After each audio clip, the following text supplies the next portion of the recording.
Yeah, we're going to talk to Nick, as soon as we get this sorted out about what's going on there with the UW. The university is suing the University of Miami over the freshman defensive back Xavier Lucas. Yep. Yes, and I think and the tampering stuff. Yeah, let's see if this works now. Nick, you there? Can you guys hear me? Oh yeah. Yes. We gotcha. Yep, we can hear you. Perfect. Thank you so much for jumping on. And as Mason was just talking about, we know your beat is more the recruiting beat than the legal beat. You're not a lawyer, but I assume you are keeping track of some of the things going on. The University of Wisconsin has filed a lawsuit last Friday claiming that Miami broke the law by tampering with a Badgers player in a first-of-its-kind legal attempt to enforce the terms of a financial contract between a football player and his school. It's freshman defensive back Xavier Lucas. Lucas left Wisconsin and enrolled in Miami in January after saying the Badger staff refused to enter his name in the transfer portal in December. Nick, what do you know about this situation? Is this is just like bizarre on all counts, is it not? Yeah, guys, like you said, I like how you led into this with kind of a first of its kind, right? It's a little bit newer to things, and obviously, something that's a little bit unprecedented. Now, I would say I'm not on the legal beat, like you said, Thunder, but this is something that we were kind of even a little bit ahead of the curve, I would say, back in December, right, when things were really bubbling and, he was trying to kind of get into the portal. I remember myself and my colleagues, we were talking on the boards, and we were kind of hearing a buzz that it was potentially about a future rev share. And now, obviously, more things have kind of come out about that. Now, what I would say is I've spoken with some people more so back in the winter when this was kind of coming up, but people that I trust. Essentially, I don't know how it's all going to go down, but knowing really the smart minds and serious professional minds that are involved in this on Wisconsin's end, look, I don't think they'd be kind of going through this process and really all this trouble if they weren't quite confident with some of their evidence and kind of discovery. So from my understanding, I think as long as things get to that point, there are going to be, whether it's some messages or obviously breaches of contracts or things of that nature that, look definitely in favor of Wisconsin and the Badgers program at this point, guys. Nice. So you're definitely on the side that the Badgers have a really good case to go get him, Bucky. Let's go. Legal. What does that look like if the Badgers win this case? Is it all financially driven, or does Xavier Lucas have to come back to the Badgers? They can't force that, can they? Is it just a financial situation? Yeah, and so that's something that I've been trying to kind of get a little bit further into, guys, the last couple weeks. Obviously during some busy recruiting times as well. I don't think this is a move to, hey, get Xavier Lucas back here. I don't kind of read that as, like you said, Thunder. I don't see kind of anyone trying to force their hands in terms of that. But I do think it is to make a statement. Hey, there's a lot of craziness going on in this game of college football, guys, as we know right now. Not a lot of things can be kind of tracked and policed. But, if there was a clear breach of contract and then kind of a shift in, okay, you were all set with us 3 days ago, and now, there's kind of this change where either someone's talking to you or someone's coming to you in person when you're back home in Florida, that's not going to fly. And so I think it's a little bit less about the specific player, though a really good player and someone that the Badgers helped develop, of course, early on. But I think it's more about the state of the game. And I would just trust kind of those, like I said, really smart, whether political or just legal minds kind of handling this business in Madison in favor of Wisconsin. Yeah, so we got Nick Osen, 24/7 Sports, on the Mason Crosby Show, talking about the Badgers versus Miami, not on the football field, but in the courtroom. So for me, it does feel like, okay, so it was all in the universities and NCAA's kind of favor prior to NIL and giving players rights to go and get, make some money for their name, image, and likeness. And now, once they implemented that, then it became the Wild West, and it became all in the players' favor, in a sense. They could jump ship. They could go in the transfer portal. It was so now obviously this new ruling has come out. It looks like they're trying to create some balance. What do you see the Badgers doing, with this new, $20.5 million, for basically a cap that they can spend, to pay players? And, where do you see NIL going for, specifically for the Badgers, in this kind of future of what contracts are going to be in college sports? Yeah, Mason, man, I think that's a really good question. I don't think it's any surprise, guys, that I think that the Big Ten and the SEC are going to be in pretty encouraging spots with kind of this new shift. I think that's something that has been talked about a lot because of just the revenue that those basically loaded power conferences bring in, right? So I think that is going to be beneficial to a school like Wisconsin, not just football, but like as we know and talked about briefly this spring, the hoop side. There are plenty of other great sports here, like women's volleyball, women's hoops, I think is going to be on the rise, all these spots. But in terms of football, I think that this is going to basically create a little bit more balance. It's still not going to be perfect, right? Because I was reading something recently that like Ohio State's going to get that rev share, and they will still have all the businesses and things with NIL to add more, from what I understood. So I just feel like there's going to be at least the base of the playing field is going to be a little bit more level. And what is fortunate, even 2-3 years ago, guys, I don't think I would have believed that these basically academic institutions would be like directly paying players. I don't think I would have believed it at the time. For sure. But what I think is really good, because as we all know, we've been involved in sports. Some of us played at the highest level, Mason, but as we know, there are things that are like, of course, much bigger and more important to people to kind of get by than sports sometimes. So I think what is a real positive is it's not just on the fans and these local businesses and kind of people and collectives to get this money for the players. It is now coming directly from a spot that has plenty of money, players can be taken care of, and then essentially everything else is gravy. Yeah, there's something, too, that I found fascinating, and we dove into this probably about a month ago, and Boise State is on the cusp of doing something that we were talking about, where this is a private equity group, like a group is going to give an influx of $500 million potentially into that program. Like, at what point do you see that being more of the deal that goes on, where, in a sense, like a whole group, like buying and owning a sports franchise, ends up overseeing or giving funds directly to an athletic department, where it is not just purely driven by the university and what the revenue they bring in, but somebody looks at it as an investable piece where they are putting money in and, in a sense, running that program from the finance side. Yeah, you mentioned Mason, Boise State. I think that BYU essentially does some of this BYU, in some levels. Yeah, their basketball program, right? Like, I mean, they went and got some players. Yeah, like, honestly, on a crazy level. So while it's a little bit hard for me to kind of jump that far right now, like, if programs are doing it on top of the rev share, then I think the spots that are the most serious about athletics are going to have some levels of private equity too. Because as much as I really don't like that aspect, because I really like kind of the purity and sanctity of the game. I agree. Like, if you wanna stay alive in this business, though, you have to keep adapting and adjusting. So it bums me out not that players are getting money. I do think that they should be represented well in some ways. I love the initial ideas of NIL and even one-time transfers.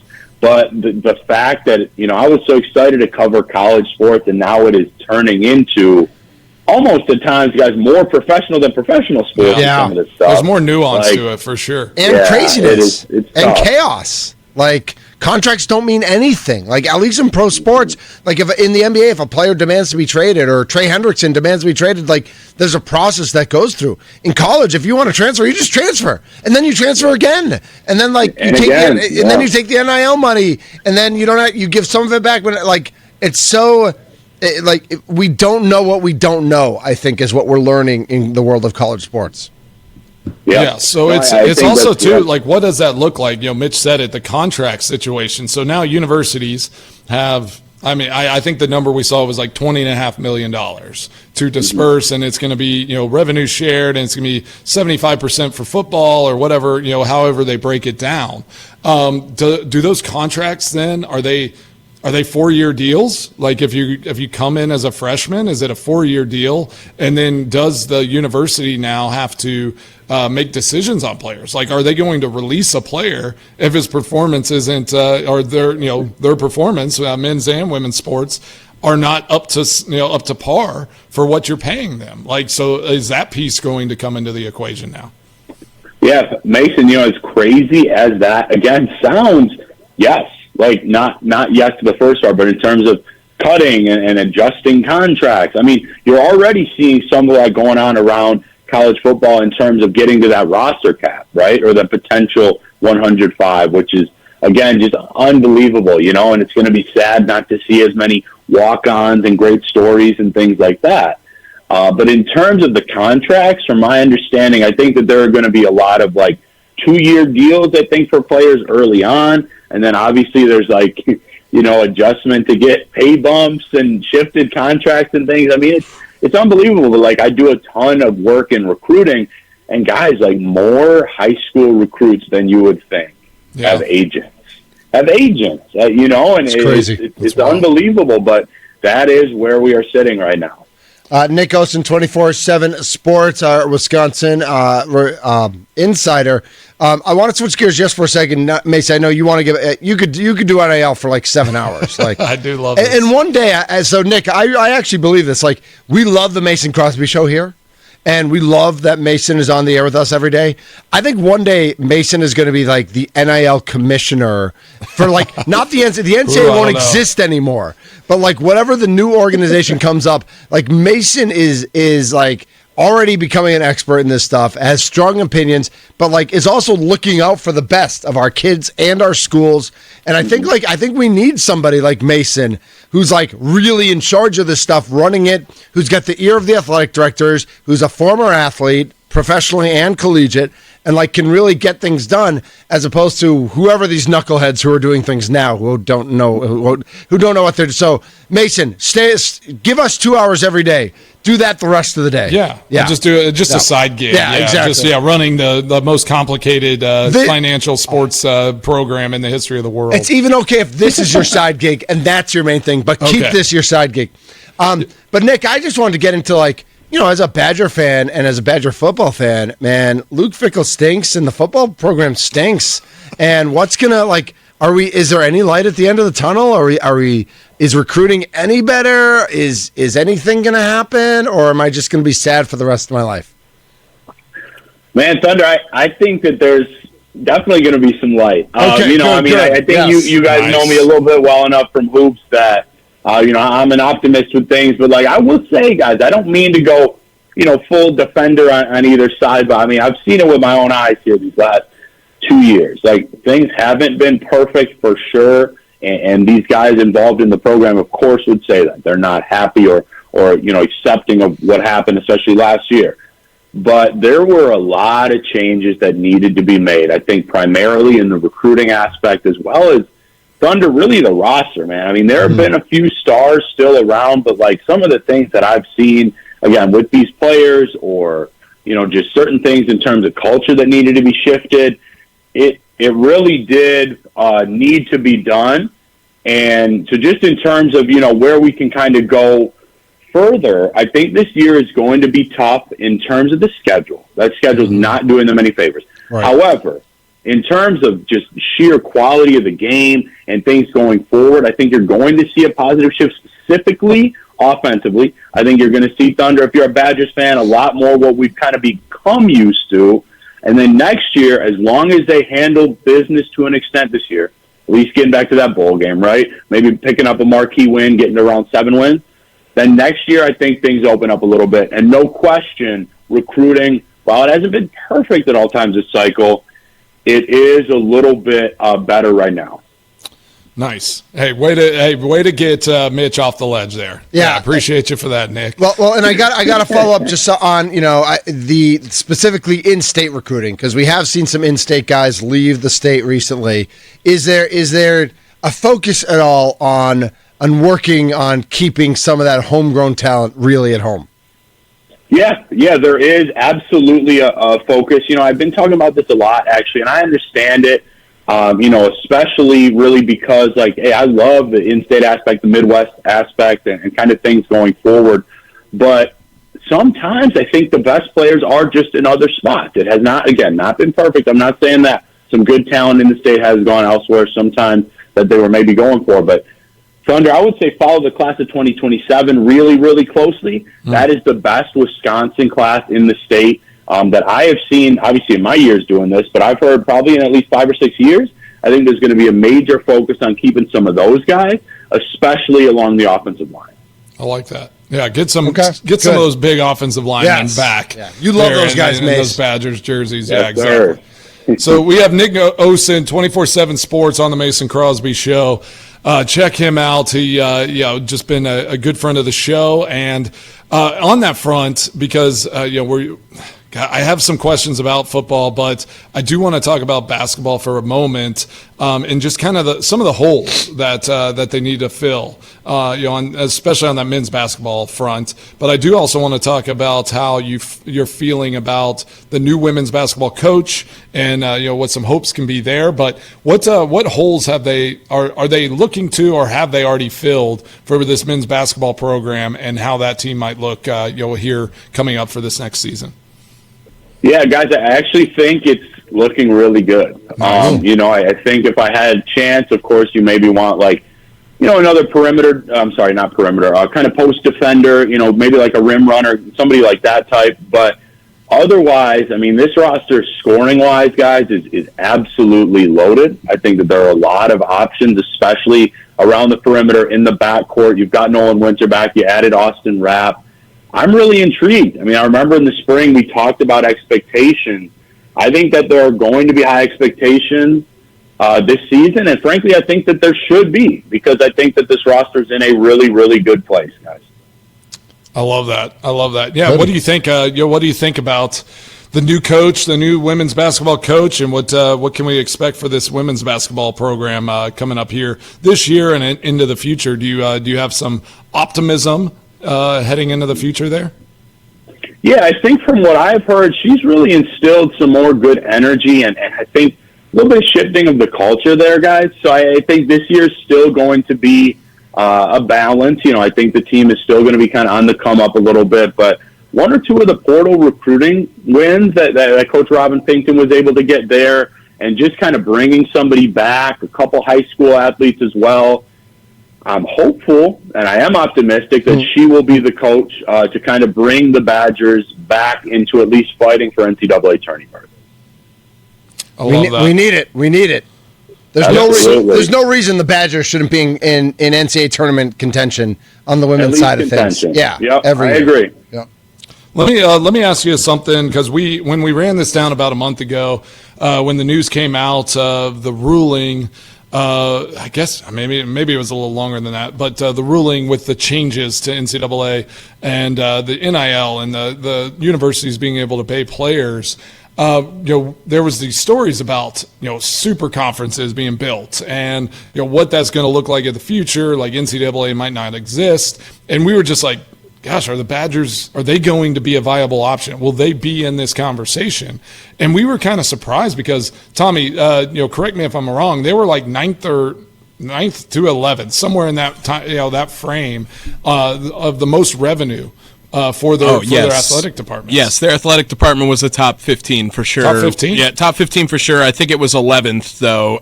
When on the it was the On3 article we looked at the time. The On3, yeah. So in your opinion, I mean, if everything, these teams, these major universities that are making a ton of money, and they're seeing that money kind of shared and going out, and they're just like, all right, we're going to form our own super league.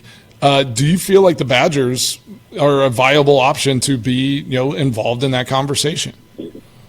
Without question. I really do. I think that the revenue obviously speaks for itself, like you guys mentioned, but also, I mean, fan support here is still really, really, really good. Even, when there has been like a tough year here and there. Now, I think it is always going to be an adjustment with kind of some of the prices and things going up, and obviously the focus on rev share, there's always going to be kind of maybe a top tier of like 6 to 8, 6 to 9 schools that I think would have been ahead of Wisconsin there, Mason. But otherwise, there are not many better balances of women's sports, men's sports, beautiful city, great education than the Badgers have to offer. And that's why I think that they will always be relevant as long as kind of they're sticking to, a lot of what has made them successful. I love that. We got Nick Osen, 24/7 Sports on the Mason Crosby Show. So where are we headed now? I mean, who are the players on this Badgers roster? And again, from what I saw, Fickle, if I saw correctly, he was talking about maybe making some adjustments to the air raid offense. That he was like, yeah, the air raid offense as it stands and how it's traditionally been played might not be a viable option for our program or for programs in general. So who on this roster is going to be kind of the target of these big paydays that this new system is going to bring? Yeah, that's a great question. I think that guys I'm just thinking kind of on this current team, obviously the quarterbacks, as long as they're performing up to where they should be, they will be key focuses. I think Dylan Jones and Darian Dupree at running back are going to be really strong options. Vinny Anthony is somebody that I believe could be a pro at wide receiver, so I think he will be well taken care of with things. And then defensively, I'll tell you guys, I don't even have to name names because it's just such a premier position. Really, the defensive line. I think if you're really, really making an impact, I think those guys will be really, really well taken care of. And then you're just looking at kind of guys that come in from the high school ranks and truly make an impact, Mason. Obviously, some of those higher recruiting guys, like high 4-stars, hopefully we see some 5-stars in the future, they will be kind of premium paydays. But otherwise, what I do love about Wisconsin, I think they deserve a lot of credit, is they do really try to take care of their own in terms of performers as well as retention. Awesome. Well, Nick, hey, man, really appreciate you. I don't know if Mitch has anything else, but I appreciate you jumping on and running this down. Honestly, okay, I was about to let you go, but I have one more question. One more. I love it. And I'm going to talk about a little bit. This is Mason's brain, by the way, Nick. And the extra points, Yeah, I love it. I guess I have so much in this NIL space, and that is actually another question that I have is, do the Badgers, have they put someone in place like Andrew Luck for Stanford, which they must have kind of seen the writing on the wall. Some of these programs putting Lombardo there at North Carolina, like general managers in place to run this. You almost have to structure it now like a professional sports program where you have a cap person and you have a general manager that is in charge of recruiting and overseeing all these things. Have the Badgers put anyone in place for that position? I mean, I'm not saying I'm throwing my hat in the ring, but it's Mitch is proposing that maybe I should. I just think you're really smart, Mason, and you care about it, and like your heart and brain are both in the right place.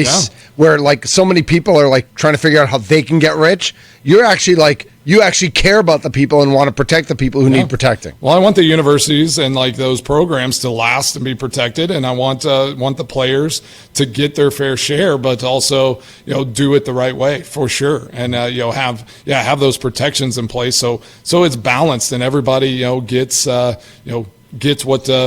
is coming to them. So is there anyone in place there? Yeah, guys, they've got a couple, Mason. There's somebody, that's kind of primarily the overseer in terms of like behind the scenes work, financials and things like that. That's the GM Marcus Sedberry, who came from within the UW athletic department. I think is doing a really nice job. And then they also have still the director of recruiting and director of player personnel within kind of that recruiting department. So I would say they're staying on, kind of that front line and staying ahead of those things, really whenever that they can. But Mason, I will say, I always like coming on your show, but it was cool to hear kind of, how passionate you are about this stuff as well. And I'm always up for talking about it and getting more into depth as we get a little bit closer to great fall and football season too. Heck yeah. Nick Osen, 24/7 Sports, good friend of the show. I really appreciate you jumping on. And, as we get kind of ramping up towards this football season, we'll get you back on and talk about the excitement and the energy coming towards Badgers football and, what that means for this great state of Wisconsin. So thanks a lot, Nick. I can't wait, guys. Thank you so much, Mason and Thunder. Appreciate it. See you, Tommy. Yeah, that's Nick Osen. We'll definitely talk to him as we get closer to football season and training camp and all that good stuff as well. And then, of course, if there'll be breaking news like with this legal case or with NIL or exactly. Just more chaos in general. Like whether it's breaking news or not, like the chaos is not done. The chaos is here and is here to stay for a while at least.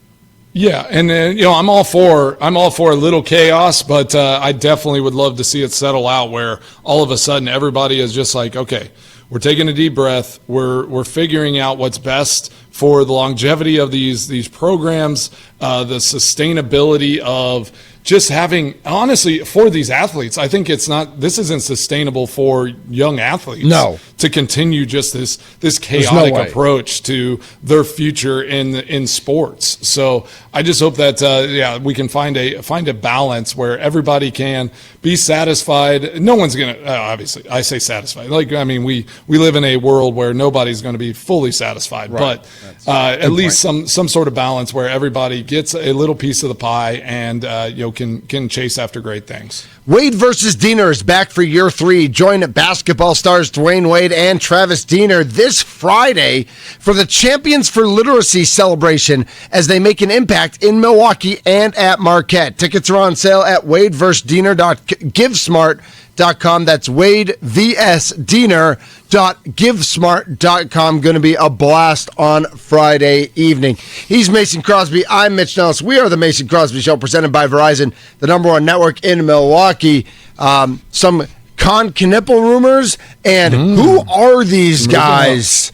Who, as we look at the NBA draft, I feel like I'm gonna take guys who are in the top 10 projected picks, and I'm gonna take 10 people who perform in the Australian Philharmonic. And I'm going to say, Mason, is this a top 10 potential pick or somebody in the Australian Philharmonic? Because that's as random as we can get in terms of who these guys are. All right, I got to do some studying. Exactly, of the Australian Philharmonic. Exactly. More of the Mason Crosby Show next.